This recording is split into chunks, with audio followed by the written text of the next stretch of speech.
கருகவே உந்தன் தாரை தாழ் பணிந்தேன் பாடவே. மந்திரியா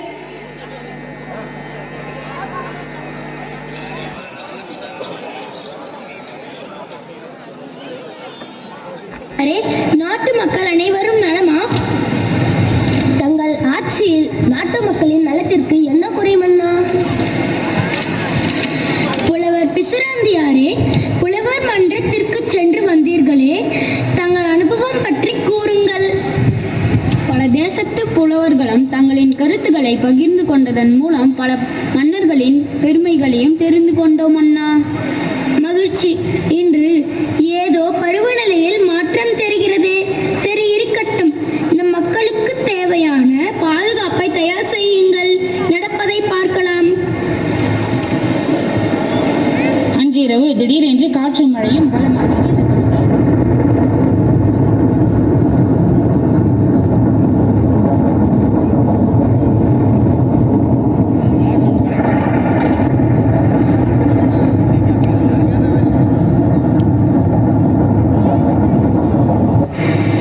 வெளியே வந்து பார்த்தபோது யானையின் மீது இருந்த உருவத்தை காற்றானது தூக்கி வீசுவதை அறிந்த மன்னர் அரண்மனையை விட்டு வெளியே வந்தார். இதனை அறிந்த அரசி, வேண்டாம் மன்னா, வேண்டாம். புயலின் வேகம் அதிகமாக உள்ளது. இருள் சூழ்ந்த நிலையில் இருக்கின்றன. தாங்கள் செல்ல வேண்டாம் மன்னா.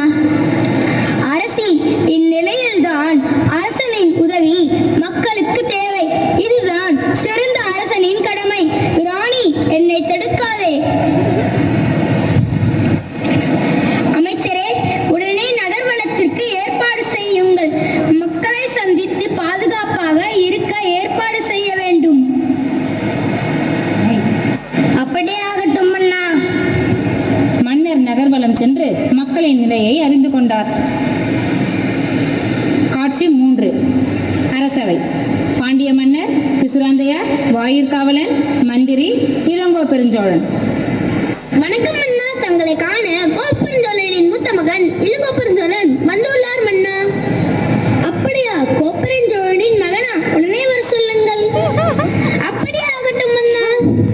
இளங்கோ பெருஞ்சோழன் வருகை. வணக்கம் மன்னா. வணக்கம். முடிசூடா சோழ மன்னனே, தாங்கள் வருகைக்கு காரணம் என்ன? முடிசூடா மன்னனான எனக்கு விரைவில் முடிசூடுவதற்கு தங்களின் ஆதரவை நாடி வந்துள்ளேன் மன்னா. என்ன கூறுகிறீர்கள்? தங்களை சொல்லி கூறுவதற்கு காரணம் என்ன? மன்னா, எங்கள் தந்தையின் ஆட்சியில் எங்களுக்கு உடன்பாடு இல்லை. சோழ நாட்டின் மக்களின் துயரையும் எங்களின் துயரையும் நீக்கி நல்லாட்சி அமைய எங்கள் தந்தையை எதிர்த்து போரிடப் போகிறோம்.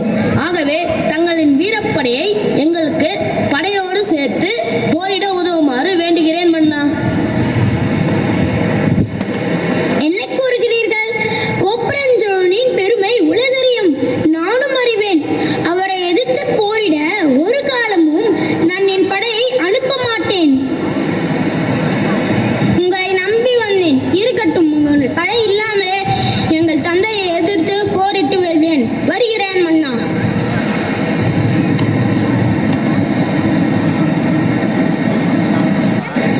பிசிராந்தியாரே, இவர் கூறுவதெல்லாம் உண்மையா? என்ன நடக்கிறது சோழ நாட்டில்? இவர் கூறுவதெல்லாம் உண்மை அல்ல. கோப்பெருஞ்சோழன் ஒரு சிறந்த அரசர் மன்னா. அது எப்படி தங்களுக்கு தெரியும்? தெரியும் அண்ணா. கோப்பெருஞ்சோழன் சிறந்த அரசர் மட்டுமல்ல, அவர் சிறந்த ஞானி, கவிஞர், புலவர் என அனைவரையும் மதித்து போற்றுபவர். அவரது ஆட்சியில் மக்களுக்கு எந்த குறையும் இல்லை மன்னா. ஓ, அப்படியா? பிறகு ஏன் இளங்கோ பெருஞ்சோழன் இவ்வாறு நடந்து கொள்கிறான்? மன்னா, இளங்கோ பெருஞ்சோழனுக்கு அவரது தந்தையான கோப்பெருஞ்சோழன் புலவர்கள், பாணர்களுக்கு பொன் பொருள் கொடுப்பதில் உடன்பாடு இல்லை. அரசர் தாமாக அவர்களுக்கு பொருளுதவி செய்வதால் தம்மிடம் உள்ள மொத்த சொத்தும் அழிந்துவிடும் என்று நினைக்கிறார். அது எப்படி பிசிராந்தியாரே? எல்லா செய்தியும் உங்களுக்கு தெரிந்திருக்கு. அதுவும் கோப்பெருஞ்சோழனை பற்றி இவ்வளவு உயர்வாகவும் பெருமையாகவும் சொல்கிறீர்கள். மன்னா, கோப்பெருஞ்சோழன் அரசன் மட்டுமல்ல, என்னுடைய மானசீக நண்பனும் ஆவார். நண்பனா? அதுவும் மானசீக நண்பனா? இதுவரை தாங்கள் கூறியதே இல்லையே. எப்படி உங்களுக்குள் நட்பு உருவானது? இதுவரையில் கோப்பெருஞ்சோழனை நேரில் ஒரு முறை கூட பார்த்ததில்லை. அவரை பற்றிய செய்திகளை செவ்வியால் கேட்பதன் மூலம் என்னை அறியாமல் அவரின் மேல் பிரியம் ஏற்பட்டது. பிறகு அதுவே நட்பாக மாறியது மன்னா. சிறப்பு. தங்களின் நட்பு எதிர்காலத்திற்கு ஒரு சிறந்த எடுத்துக்காட்டாக இருக்கட்டும்.